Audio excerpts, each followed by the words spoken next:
Hi everyone, I'm Nick Marshall, the Managing Director of Amiga Red Group. I'd like to welcome you to another episode of Grounded in Safety. Anchored, connected, protected. A platform built to inform, educate and inspire those working in power earthing, lightning protection and height safety services from design, installation, asset management through to repairs and everything else in between. At Amiga Red Group, we firmly believe knowledge shared is safety multiplied. This podcast opens real conversation with industry experts, sharing insights, experiences and practical guidance to help raise standards across our sector. Whether you're on site, in the office or simply curious, there's something here for you. Our mission is simple. It's about raising the bar by connecting people, elevating expertise and championing safety in everything that we do. Today we're diving into power earthing and thinking about the industry, how it's developed, changes in standards and why it matters. I'm happy to say that today we're joined by Dave Willets, who's our Special Projects Manager. Hi Dave. Hello Nick. How are you? Are you okay? I'm fine. Bit cold, but... It's a cold day today, we're recording this. Yeah. Just in way of kind of an introduction, and part of the podcast, we like to give people a flavour of the pedigree of people we've got in front of us. So can you just give us a bit of an introduction of Dave Willets, who you are, how long you've been in the industry and kind of what drives you within your role? Yeah. So I've been in the industry man and boy. Yeah. Started at Furs, well-known company. Yeah. I've been in the same industry for 40 years. Wow, 4 years experience. Yeah, I've done everything in that industry. Started out as a steeplejack. So, SJ11, if any steeplejacks are watching. Kind of what heights were you working to at that point? Because like episode 2, we were talking about height safety with Tim, our technical manager. Yeah, power stations, multi-flue chimneys, you name it. Wow. Yeah, so I've as they say, jack of all, master of none. And then kind of moving into the lightning protection, power earthing world, how did all that evolve? Well, what happened is they changed the... so way back when, we used to have to do 6-month stints. So 6 months concrete repair, lightning protection, church restoration, all the different aspects. And basically we got put onto the lightning protection side. Okay. Because being steeplejack trained, they changed the standard and we did hundreds of retrofits. So obviously they needed the steeplejack side to gain the access. Yeah. And that's where it all spawned. Wow. That's where I came from. Okay, so 40 years experience, you'll have seen some change in the industry during that time? I have definitely... Good and bad? Yeah, both. Yeah.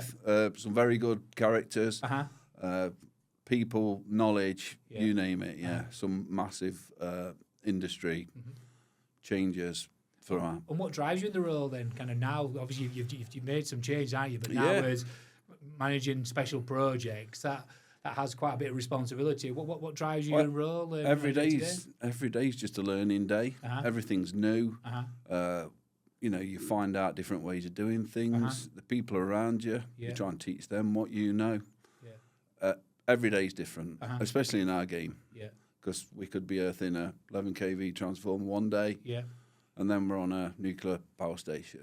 There's a real change there in regards to what's required from a safety point of view. The technical components that require the specification that you're then having to do it to. Yeah, massive learning curves. Standards. It's brilliant. The nuclear industry, as it is today, they brought some good things in. Some good safety, critical things. I want to talk about pedigree as well. Like, if you just think about Hinkley Point, so talking about the nuclear areas that you were involved in that in its kind of conception from a service point of view, from an Amiga perspective, weren't it? So 10 years in November was a part of that project. November 2016, first stepped on site. We did some early works, but become part of that nuclear team and, value engineered. And later on install, you name it, we've done everything on there. Yeah, I think it's really important when we're doing these podcasts is that we're wanting to educate, because as I said right in the opening there, but people that have walked the walk, talk the talk, and you're being immersed in those areas, and I think it gives you then the chance then to be able to contribute and give your views and opinions in those areas. Yeah, and I've been in so many scenarios, it's quite, I find it quite easy. Yeah.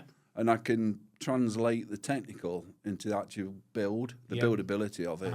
That's where I specialise. I put our clients at ease, because there's always a way. Yes.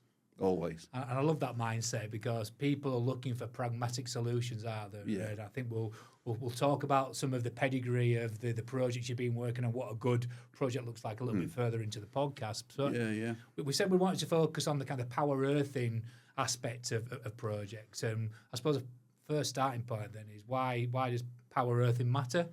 What kind of goes through your mind when you're talking to a client and it's project conception is to these are kind of the really important factors that you need to really think about? Well, it's safety critical, so it's probably one of the most important, in my opinion, it is the most important part of an electrical system. So even, private dwellings. So, it's there for a reason. It's a safety system. Yeah. So it's very important. But we can take the basics of that, just a normal dwelling. Yeah. But it's only ramped up over into industrial, and then you get into your power stations and everything else in between. So it's the basics the fundamentals are the same. Yes. It's just on a larger scale. Yeah. Which comes with different types of risk into it about what you need to do in way of the solution then to fulfil the criteria that's being built against. Yeah, and we focus on, there's a lot of things, isn't there? There's, fire risks, downtime. We've got a facility, production facility, the downtime you don't need. Yeah. And it's a fundamental part of all that. So. And you mentioned that there's different projects you're working on there, didn't you? And about then the different levels of KV transformers and the different requirements. Yeah. So if you start at domestic, so your basic consumer unit, the whole safety system around that is the earthing. Yes. Because the earthing allows a current flow, which then basically makes your MCBs trip or your fuses pop. Yeah. And ultimately, it's safety. Yes. There's no arcs, there's no flash, there's no, heating of cables, because basically it cuts the power supply. Yeah. And that's what it's all about.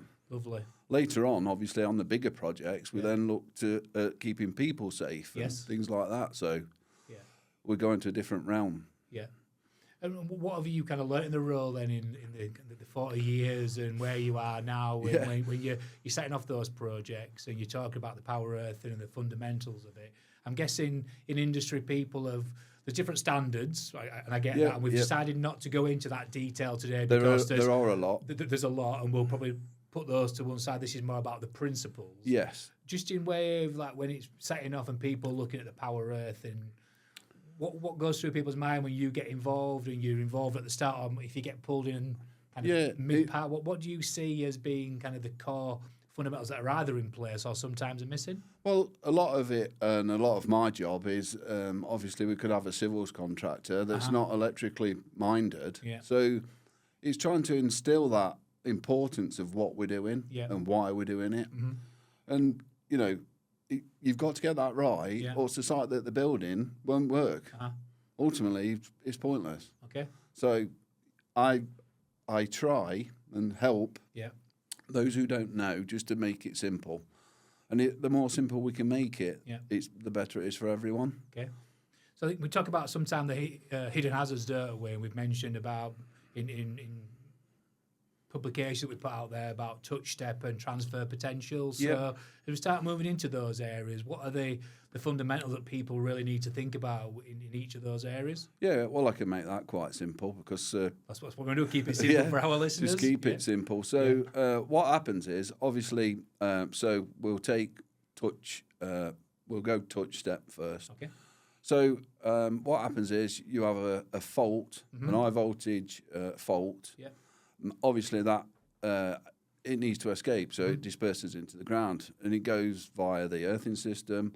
And obviously, because the soil that we're in, the earthing's in, that has a resistance, so it goes into that soil as well. Okay. So, for example, on the touch potential, if you've got this obviously voltage, high voltage, if you're touching a gate post or something metallic, then you've got an issue because obviously the voltage is then coming through that metallic item, through you, down to earth. That's what we need to either stop or make safe. Okay. Very similar with step. So obviously that's, the rule of thumb with step is a meter. So you've got that voltage obviously coming up one leg, going through the body and then down the other. It can be fatal. So it's our job to make that safe. And then we'll go into the realms of how we do that, what do we use, and what does that look like. And what kind of things go through the methodology and the thought process? Because I'm thinking when we're talking to clients, it's about how we can eradicate, how we can minimise that risk. Is what are the kind of the fundamental conversations that take place in those areas? It's just explaining that if you bring everything to the same potential, we can make it safe. And that doesn't have to be anything fancy. It could be a simple bond, a potential bonding. There's various ways and means of doing that. We just, like I say, we just need to make that simple and relate that to something that they know. Reinforcing, rebars, ground types. They're all very common things. And how receptive are customers to those areas? What barriers do you see sometimes, or lack of understanding? Because I suppose when we're talking technical, depending on who we're talking to as well, there might be different methodologies that people want to apply, or what we've always done it this way. There must be a little bit of how do we find a right outcome which is keeping people safe and is probably giving you the best solution as well? I think the best approach is to be honest. So if you don't understand or don't know, then be honest. We've got a starting point. And then obviously from there, we just interpret what we've got, the drawings, the designs, and then we go on to the technical. And we review all that, basically put that into what you're doing as the client, what is your part, are you building this, etc. And then just make it and take it from there. But obviously my role is to tell you how to do that. And that's what I think I'm good at. And I think you mentioned there about the kind of that design phase then, isn't it? And that's probably the starting point. So what do you see as being the key fundamentals when we get to that design stage? What are the elements that people should be thinking about? Because that probably makes it easier then to go, if you've got a bit of a template to follow and that methodology, it's about that consistent outcome that you're going to get then, isn't it? It's so a lot of the things that we find is our actual clients don't know what they want. They do roughly, but don't know specifics. So that's an important part. And where does that happen? Where does that break down? Is it the scope of the work that they're being allocated, from a tier one contractor that they're contracting to? Where does that breakdown start? Because I think it's... Well, you need a clear understanding of what it is. So an earthing system takes up many shapes and forms. So, it could be an earthing system for lightning protection. It could be an earthing system for electrical equipment. And a lot of that, nobody knows. They don't know how long it's been in the ground. They don't know if it's fit for purpose. Or is it safe for you to work on, for example? And that's not me. That's the client's engineers. So we look at all that. And we try and get to the bottom of that. But it's very, very difficult sometimes. Because we're walking onto a site and we haven't a clue what's there. We just need to try and find out what's working. Is it still fit for purpose? Can we use it again? If not, let's scrap it, start again. So if you were starting again and you were thinking about giving a blueprint to customers to go, if you followed these step-by-step process in your checking question, what type of things would you suggest to them? Because I'm guessing people listen to this, there'll be might be someone moving new into a role, or someone that says, actually, I want to adapt and learn, and maybe my ways of working may have changed based on the market changing, in that there's always that value engineering that comes out, there's a different way of doing it, and lessons learned from projects that are taking place. That's great when you're working where you're working, you're lifting and shifting, going, this is what we learned actually if we were to do it. Just talk us through some of those areas. So, it all starts off with the fundamentals. So we've got a site.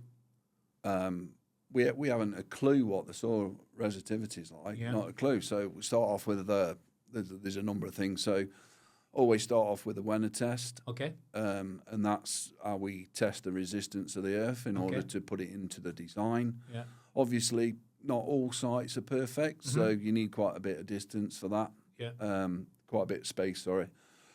So you can do a driven rod, for example, and test that as you're driving it, test the resistance to earth every meter. So, as you can imagine, a lot of confined areas, they're all fenced off, etc. And it's not just a matter of throwing tapes and rods in the ground. There's a lot more to it than that. And if we could just throw tapes and rods in the ground, that'd be brilliant. But we can't. So we use the Willett test. That comes back, and then we use seed eggs. Okay. And the most bits of that, which we'll come on to later. To keep that site safe. So as long as we get all the information and all that information is listed, and when we send it out, it's actually, I can't remember how many times we list it, but it's several times. If we can get all that information back, we can run the designs, and it makes things run smoothly. A lot of it is we don't get the information, so we can't run the design, which means we can't do a system design. So what does it look like when that scenario comes? Because I know working alongside you, sometimes once we get that information, great, but other times then we're being asked to deliver on a scope where we've only got kind of this one view, and it's about how we then try and work collaboratively with the client. So what things will you try and help the client with to facilitate that process? So obviously, if we comes back to design, and that design, and it's crucial we get the actual information, because for example, it could be you need 10, 50 metre boreholes, for example. It's a hell of a lot of room.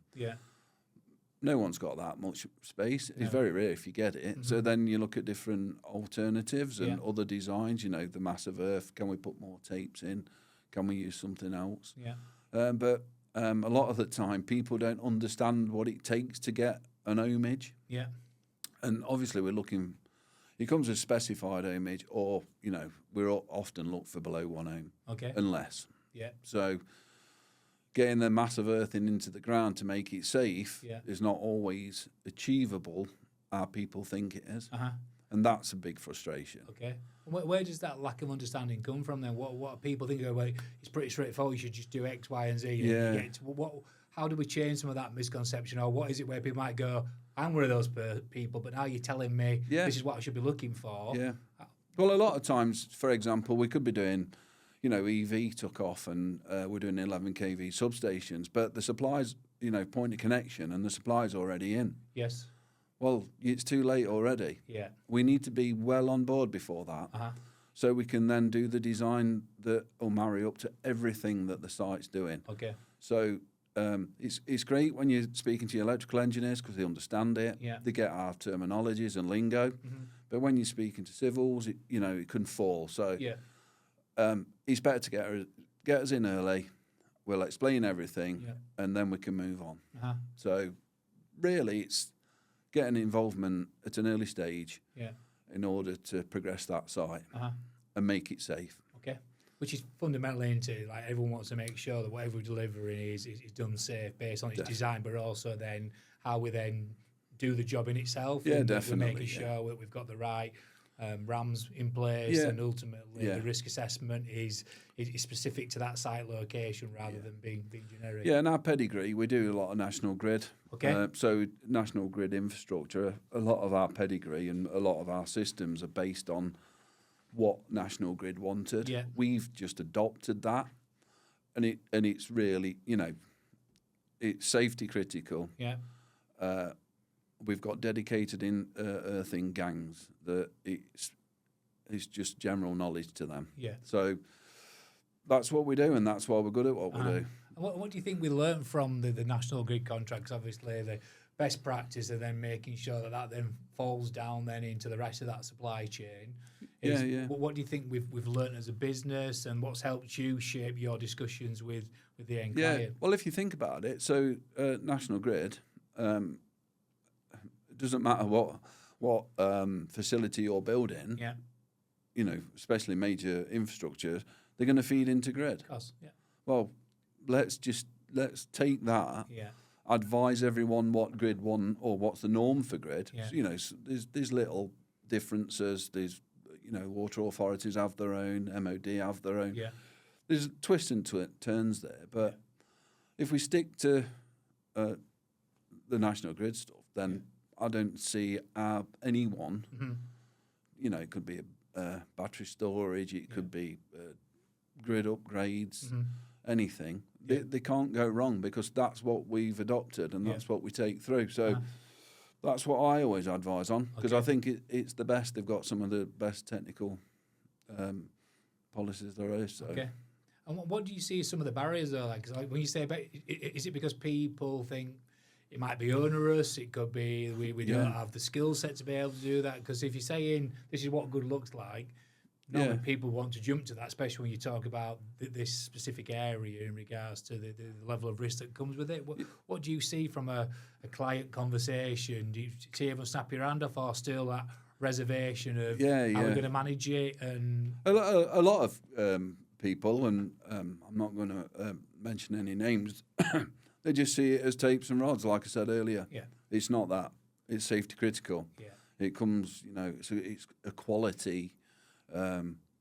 It's a quality installation that we need to deliver in order to accept any high voltage faults that are put onto that. It's our duty to protect people. Yeah. Make sure the designs are correct. Make sure it's installed correctly, and that's what we do. We offer a turnkey solution, so we can do, you know, starting from the winner test. Yeah. We can do all the designs. We can do the install, and the good thing about Amiga is that we've got that delivery capability, which is nationwide. And if we need to change a design whilst we're on site, we can do it live. And I think that's a really good attribute to Amiga. Yeah, we can change things there and then. Have you got a kind of example where you've had some client interaction on a project where they've started off on a certain direction, we've come in at the right time, and you've been able to then do some value engineering and make sure then people start to... Yeah, many. It's just going back to Inkley Point. Okay.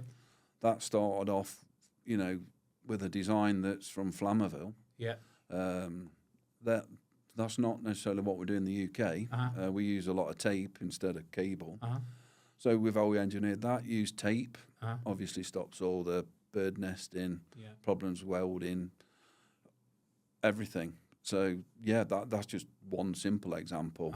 You know, we've always engineered that. Look at best practice, look at alternative, put those proposals forward. And if Nuclear have took that on board, then tells you I don't think there's any better stamp for that. No.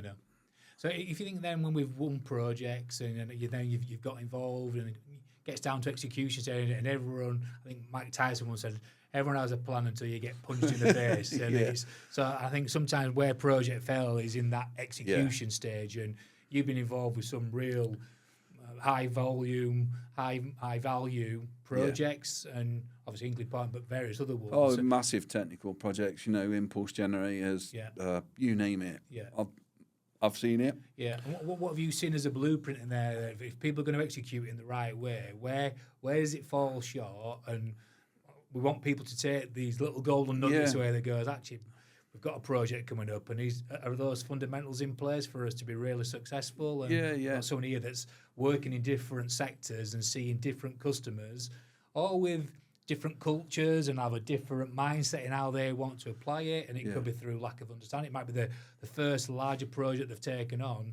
You've walked those shoes across multiple sectors and multiple clients. What have you seen? Well, it's everyone knows better sometimes, and I'm ashamed to say that. I sometimes say I know better, but you know, every day is a school day for me. Yes. So I've got millions of examples. So, you know, for example, I have to deal with so many trades. There's not just Dave. It's not just Amiga. Yeah. We've got civils, we've got joiners, you know, steel erectors, fence, you name it. But it's all part of the same thing. Yeah. We're all coming to the same end. And it's trying to make those trades understand what we're doing and why we're doing it. Yeah. And how to do it best. And that's what we do. Okay. So once they get that, you see the light bulb moment, and they understand why they need to do it. Yeah. And we all get on board and then move along that way. I know that you spoke in the past as well, and we've had kind of debriefs about projects, the importance of drawings and about one version of the truth and about how you get to it. And I know that designs will keep changing, won't they? Yeah, I think you mentioned before then about we have that in place, that seed eggs then in regards to then feeds into the overall design. Yeah. So seed eggs will give you your basic design. Yeah. That'll design out any problems. And then you go on to back onto your touching step potentials, which the molds bit of seed eggs, what we use. Yeah. That'll negate all that. So yeah, it's keeping that site safe. It's keeping it safe in all aspects. So yeah, it's the back office, as I call it. Yeah. So your seed eggs and your designers. Mm-hmm. We put that into a basic drawing, but that drawing is only as good as the drawing. Yes. It doesn't really reflect true life. Yeah. So when we're on a muddy site, up to a top of a well is in mud, that drawing's irrelevant. We have to make it work on that site. Yeah. And that's the importance of it. That drawing is just a guide. Yeah. In reality, that's probably not how it's going to be installed. Yeah. It doesn't matter as long as it complies to all the standards and everything else. We can make it work. Mm-hmm. So fundamentally, the drawing is the key. Yeah, we can change the drawing. Yeah, don't let that drawing stop that work. Yeah, because there is ways and means around it. Yeah. We just change the drawing to suit. Yeah, we'll change. We'll adapt to that site. Yeah. I think you mentioned before as well about the importance of the supervision, the quality checks.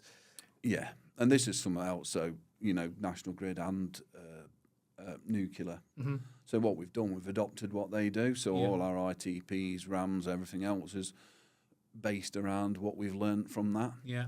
And it's crucial that we record the evidence. That evidence can be, you could, I think, on a nuclear, it's 100% inspection, but you can narrow that down. You do 10% testing or whatever.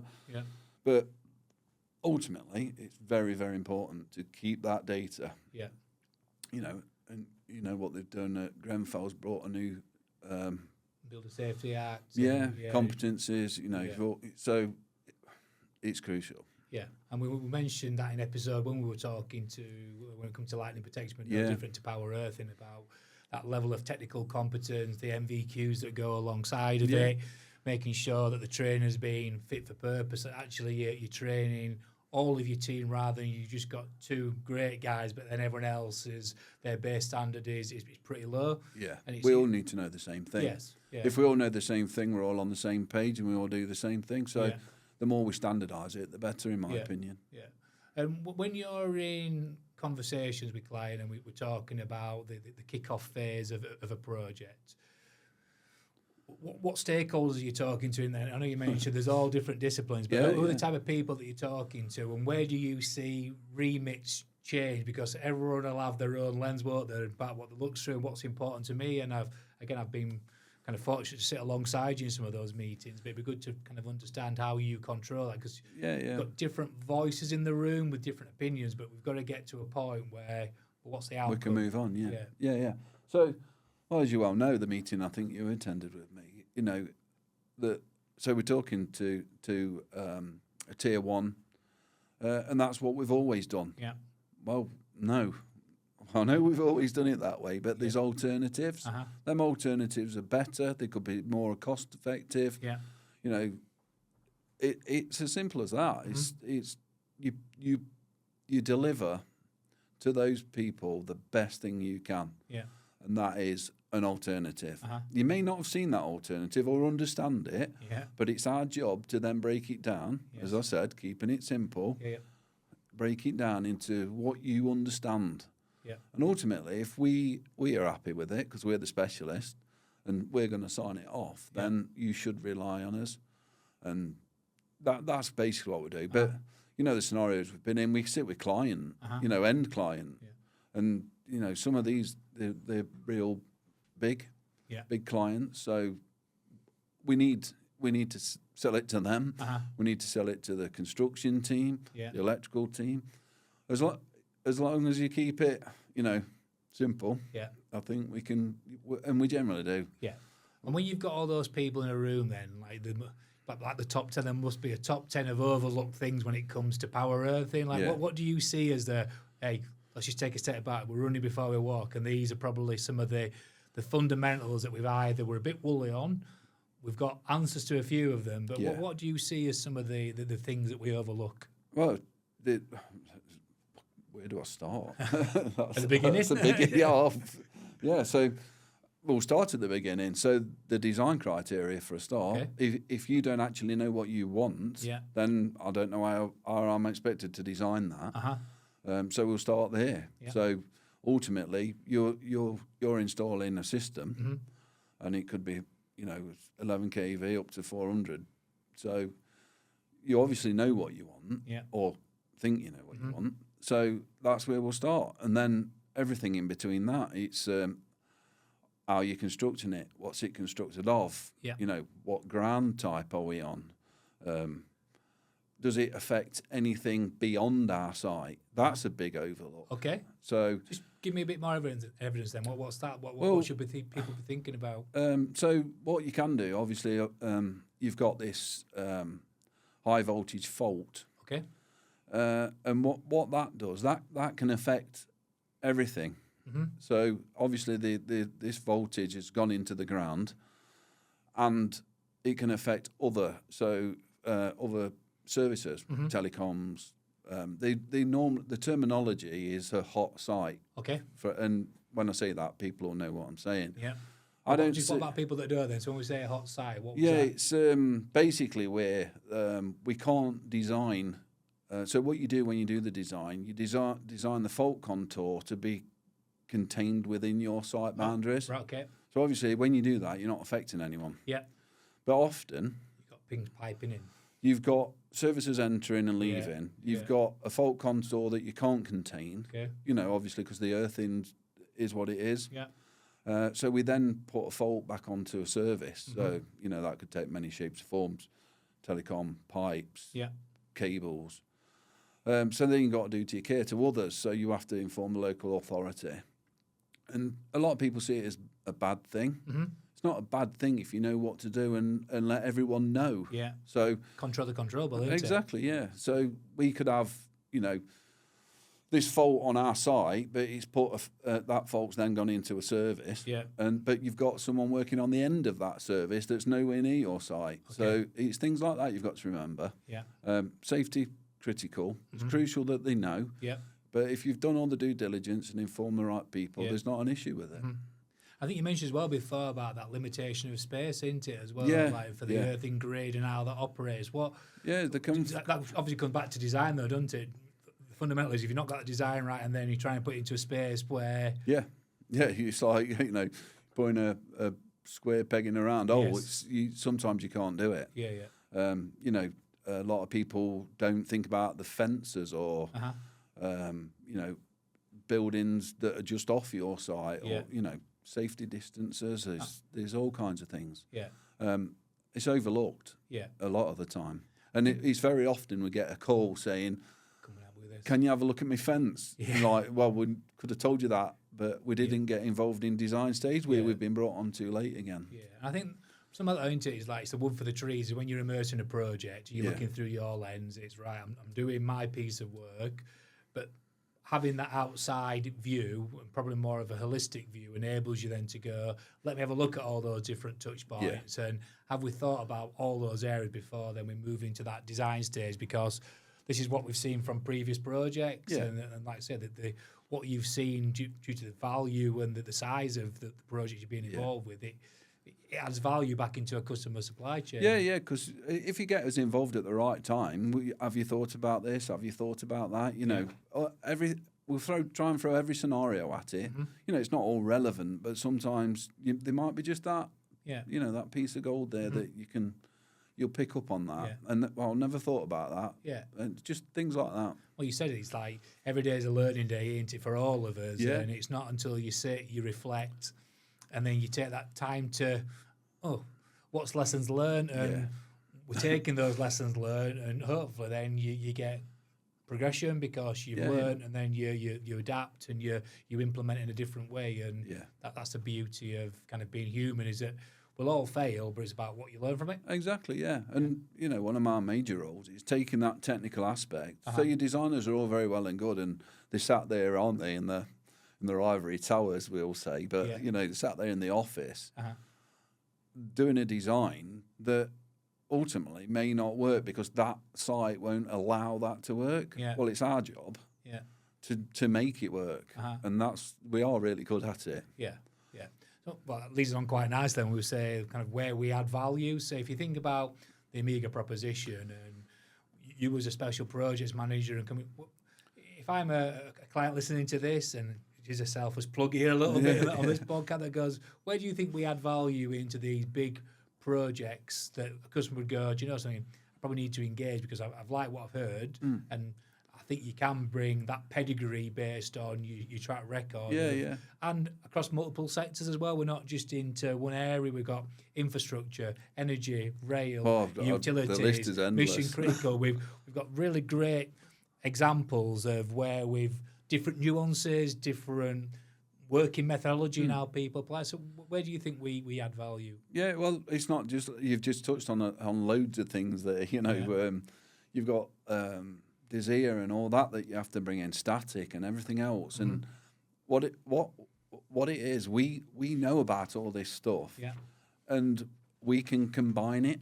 A lot of people are just segmented, and they'll deal with, you know, power, they'll deal with Desire, they'll deal with, you know.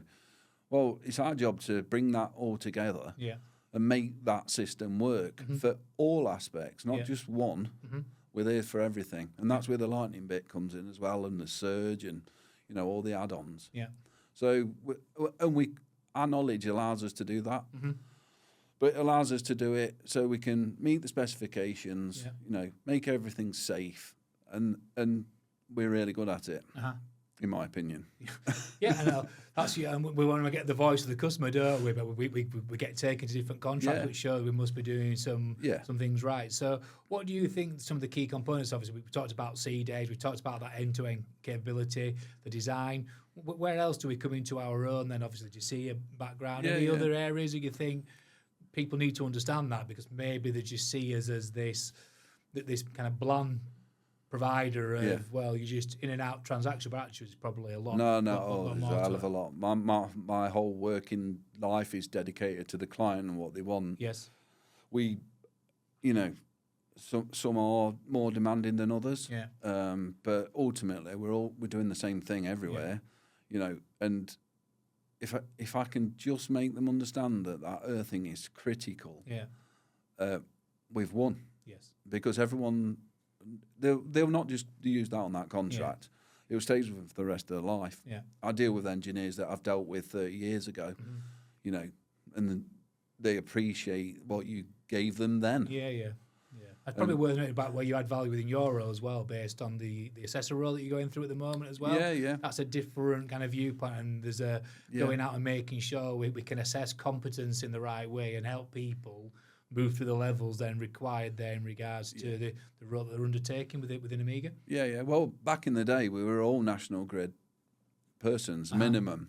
Obviously, we have CPs and everything. But we started our working life being National Grid persons. So we've grown up with that strict safety. And that's another point there, when we talk about safety as well, is when we look about what we deliver in kind of our safety culture on these big projects, what feedback have clients giving you when they've seen us kind of, we can sell the drink, can't we? We can tell them we can do it, but it's not until your boots on the ground and do you live and breathe it in your culture. So what do customers tell you and see where evidence on a day-to-day basis that goes, do you know something, you have delivered what it said on the tin? Well, obviously we're up front with our safety. You know, and we've got some might say we're safety mad, but I don't believe. Nice place to be. There, honestly, when you're working on a live substation, it definitely is a good place to be. We're quite open with it. Our RAMs, you know, are for exactly what we do. They're suited to what we do because we've done it so many times. Our guys know what they're doing. They know how to do it safely. You know, we could go into bridging procedures, everything. There's loads of stuff out there. You know, and your normal civils guy who's, you know, running tapes in, for example, they won't understand there's a safety distance. Yeah. So we bring all that on board. We can, from design stage, we can even start, you know, if we're encroaching on a national grid substation or a terminal tower, for example, we can I call it red zoning. So once we get into a certain distance of that, we need to approach that in a different manner. Yeah. We need a different set of ramps for that. Because this is where you're bridging and things come in. With the thermal heater and to see exactly where... Yeah. And to be honest, some of those, you know, terminal towers, there's some fault. Yes. So we don't want to be, you know, just rolling pieces of tape up to that. Yeah. And I think one of the things, problem solving on complex projects is probably an added value into that. You, like I say, you've walked the water, you've been, you know what's worked, what hasn't. I've crawled about in rebar cages, looking for an alternative. We do. You know, everyone's fixated with welding rebars and things like that. Yeah. But you know, you can do it. There are alternatives. It comes back to your design. You can go back to design and change everything and make it easier for everyone. Yeah. You know, and that's easier for civils, it's easier for us, it's easier for everyone. And how are you seeing, if we just took one of the sectors, energy, how are you seeing that then in regards, obviously, big upgrade from a national grid perspective in there, you've got a lot of wind farms then coming back into the UK.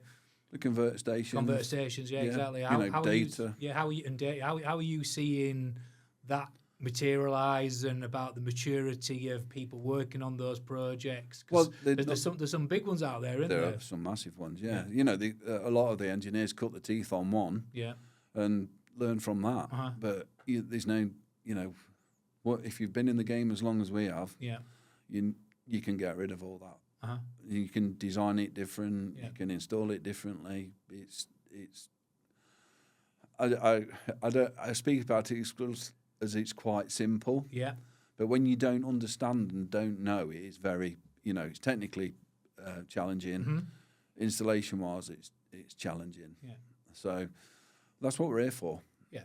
I think you mentioned before as well, you're only as good as the men that are delivering it. And now we've got some great colleagues within Amiga that, again, comes back to that competence level, the quality, doing it safely. It's really as good as how we onboard those individuals and put them to work and make sure that the brief's right. But we have to be agile as well in the things that we come across. And that agility is another thing that people, you know, everyone thinks it can happen overnight. Yeah. That's not a thing. No. You know, I've been on projects where they give you 2 hours notice. That's not a thing. Yeah. And also you need to think about how you're putting those people to work, the communication. So we could run to site, but actually what we're going into first of all, and actually we're going to add maximum value, but also do it in a safe way. Yeah, I suppose that drops back onto our suppliers. Yes. You know, they're brilliant. And you know, some of the special projects that I've done, I've had to go abroad for materials. Yeah. And I'll honestly say I've never had a problem. And, you know, as long as you've got the time and you know what you want, everything should happen. Yeah. You know, dealing with China and places like that to get special materials because I couldn't get it in the UK. Yeah. So... And we've only got 3 suppliers, so it's not a massive network of people, but each one of them I rely on. Yeah, and I think episode 4 of the podcast, we're going to be bringing some of those people in to talk about how they see the market, what it looks like from a search point of view, because ultimately we want different voices being heard. So I think that the relationship we've got with them, and they work in different sectors as well, that they can bring different insight, and this is about some of the parts into it. The more we can join all that up and share that knowledge with our customer base puts us in a really good position to add value. I always say purpose plus knowledge equals value. That's what your role is, to facilitate all of that. It's to bring it all together. Yeah. And that's what I'm doing. You know, bringing everyone together, having a common focus and piecing it. It's a jigsaw at the end of the day. Yeah. We're just putting it together. Some great areas we've covered off there, Dave, and I think it shows the pedigree, shows you're open and transparent, that what you see is what you get, but there's a level of knowledge and insight. Like I say, it goes back to that purpose, knowledge, value, that we've cut our teeth in certain areas. We've done some things wrong along the way because we're human, but it's about how you evolve, change, and apply something different in that next iteration of how you go about a project. But we're lifting and shifting lessons learned from an array of different projects, which help us give us a sector lens, but also then through a customer lens based on what does good look like. Yeah, over a span of 40 years. Yeah. You can't pay for that. No. Well, you can't because we want customers to pay for it. Yeah. So if you think about some of the golden nuggets, then like when we do these podcasts, we're asking everyone that's contributing just to take a step back and go, we've covered off a lot of areas.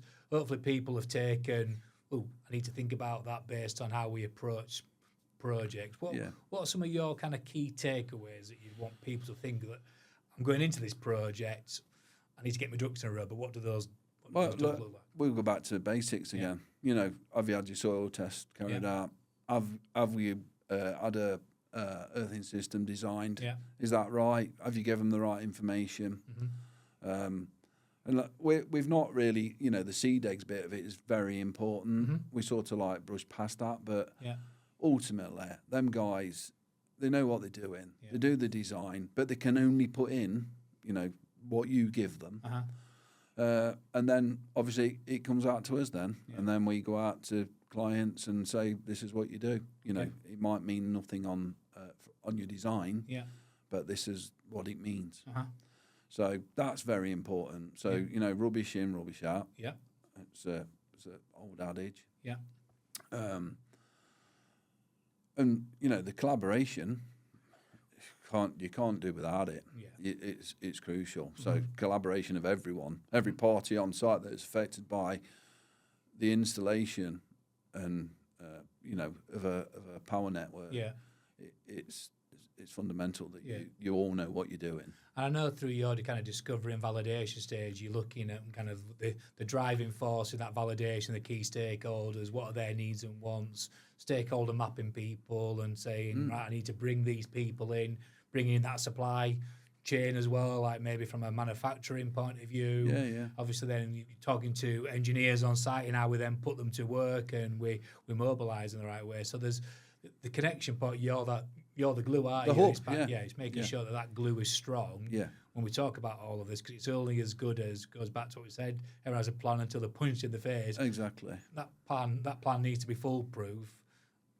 Based on lessons learned. They never are. There's always something that something will go wrong. Yeah. We try and plan for it. But you mentioned agility though, didn't you? It's about like you have to be agile, you have to be changed. It's being able to change that and make it work for you. Yeah. So. And I've never had a job that we can't do. No. And hand on heart. Yeah. I think some of the customer feedback tells us that as well. So I think that's great to listen to. The clients don't necessarily want that as a solution, but we've always overcome the problem. But it's honesty, transparency. It's about being constructive in feedback into it. But ultimately, a client will have it in a certain way, and we can make suggestions. But then you have to kind of go, well, you're paying for that service. As long as we've then added value in different solutions, what we don't want to do is just go, we'll take that and away we go. We'd like to challenge, and no, it's not the methodology that you adopt, is it? And it's not the methodology across the full business. To be fair, like there is a level of consistency in how we try to manage expectations and be constructive. Yeah, I often go around clients. You know, I could go a month after. Yeah, and you know, I always ask for feedback, whether it's good or bad.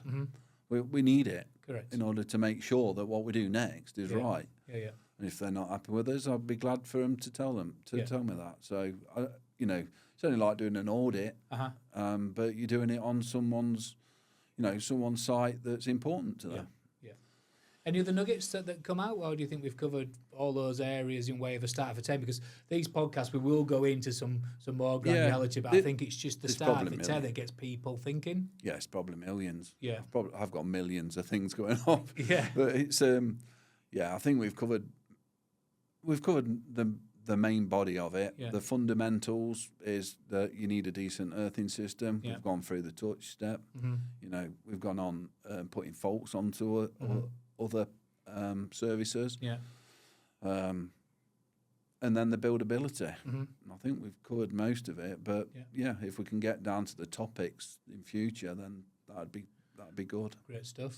Well, let's thank you for your time. It's been really insightful. Like I always say to everyone we get on, I love the energy that people bring, the technical competency as well. But I think hopefully what people start to see consuming this, to see a level of passion, people that are really focused on doing the right thing for the end client, but has the ability to challenge constructively, but are bringing a wealth of knowledge. And yourself, we had Tim on last month. The month before that, we had Matt.